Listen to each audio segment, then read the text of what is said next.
काल सुरेश चव्हाण आणि आम्ही दोघंही एकाच चॅनेलवरती होतो। सुरेशला आम्ही सांगितलं आम्ही शिवाजी महाराजांचे मावळे आहोत, हे आम्ही लढणारे आहोत, लढणारे नाही आहोत आणि बाळासाहेबांच्या मुस्लिममध्ये तयार झालेले आहोत आणि एकनाथ शिंदे साहेबांच्या सारख्या प्रामाणिक नेत्याच्या बरोबर आम्ही काम करतो। त्यामुळे हे आगोरी विद्यापीठ आम्हाला काही कळत नाही, आम्हाला माहिती नाही, ते नशिबात आहे ते होतं।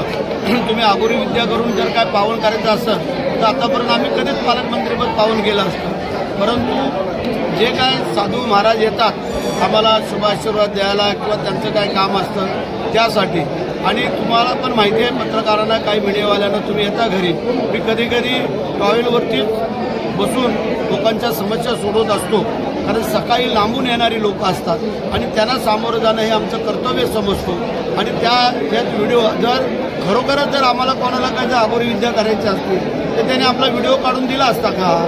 हा तर साधा आणि सोपा प्रश्न आहे की ज्याच्या मनामध्ये तरी डर नाही, कर नाही, त्याला डर नसावी आणि म्हणून आम्ही फ्री माइंडने चालणारे होतो।